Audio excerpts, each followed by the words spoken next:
शिरोळ तालुक्यातील तलाठी संघटनेनं काही कारणास्तव उत्पन्न दाखले देण्यास नकार देण्याचा निर्णय घेऊन दाखले देणं बंद केलं आहे।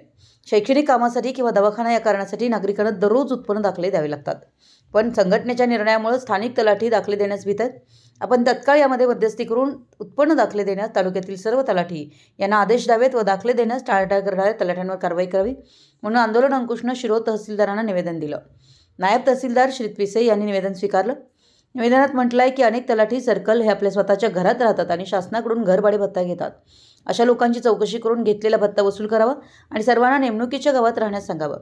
अनेक तलाठी मंडळ अधिकारी सकाळी 9:45ला कार्यालयात येत नाहीत, 2-2 दिवस एक गावात तलाठी येत नाहीत, हा अनुभव आहे। त्यामुळे प्रत्येक चावडीत हजेरी मशीन बसून तलाठी नियमित हजर राहतात का हे तपासावं आणि चावडीत ऑनलाईन हजेरी नोंदवून मगच तालुक्यावर किंवा इतरत्र जावं असे निर्बंध त्यांच्यावर घालावेत अशी विनंती शिरोळ तहसीलदार यांना निवेदनातून करण्यात आली। उत्पन्न दाखले नागरिकांना वेळेत मिळाले नाहीत आणि शैक्षणिक किंवा दवाखान्यात लाभ घेण्यात अपयश आलं आणि नुकसान झाल्यास याला तलाठी यांना जबाबदार धरून होणारं नुकसान त्यांच्याकडून वसूल करून घ्यावं अशी विनंती आंदोलन अंकुश संघटनेकडून करण्यात आली आहे। यावेळी अक्षय पाटील, अमोल गावडे, भूषण गंगावणे, कृष्णा देशमुख हे उपस्थित होते। मराठी एस न्यूजसाठी अक्कीवाठहून सचिन मठपती।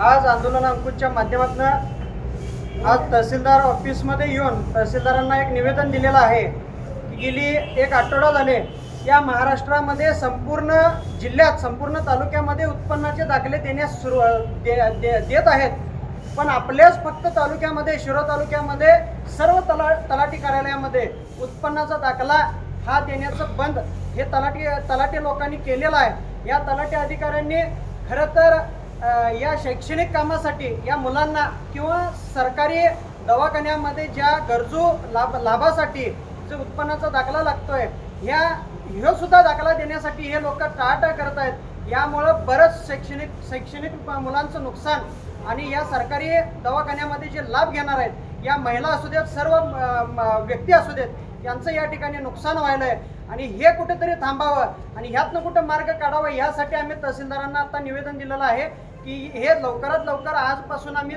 चालू करावं दाखला देण्यासाठी।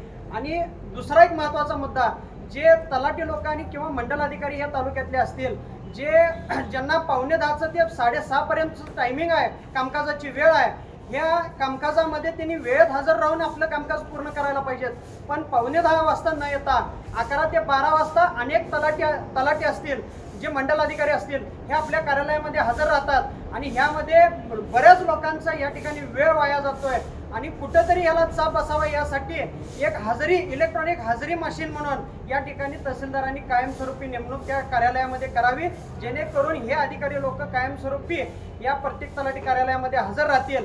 आणि दुसरी गोष्ट, या ठिकाणी प्रत्येक गावामध्ये तलाठी अधिकारी ज्या ठिकाणी काम करतो त्या ठिकाणी राहण्याची व्यवस्था या कायद्याने आणि शासनानं सांगितलंय, जिथं काम करतोय त्या ठिकाणीच राहायचं, पण बरेच ह्या तालुक्यातील तलाठी अधिकारी असतील हे लोक ज्या गावामध्ये काम करतात तिथं न राहता आपापल्या सोयीनुसार आपापल्या गावात राहतात आणि ह्याचं घर भाडं तेवढं हे स्वतः घेतात। याची चौकशी होऊन जे तलाठी आपल्या घरात राहतात पण भाडे हे सरकारचं घेतात, यांच्याकडं ही किती वर्ष झालं या ठिकाणी असं करतात, यांच्याकडं वसुली करावी ही सुद्धा आम्ही मागणी केलेली आहे। आणि जर याची पूर्तता आणि ह्या कार्यालयातील उत्पन्नाचा दाखला येत्या 2 दिवसात जर नाही चालू केला तर ह्यापेक्षा तीव्र आंदोलन आम्ही खरोखर निश्चित प्रकारे आंदोलन अंकुशच्या माध्यमातून करणार आहे। आणि एकाही नागरिकाला आणि सरकारी दवाखान्यात लागणाऱ्या कार्यालयातील सर्व लोकांना जर या ठिकाणी उत्पन्न दाखला नाही मिळाला आणि त्रास झाला, याची तक्रार आमच्याकडे जर आली तर या ठिकाणी आम्ही मोठ्या प्रमाणात आंदोलन करणार। याची दखल तहसीलदारांनी घ्यावी आणि लवकरात लवकर हे विषय मध्यस्थी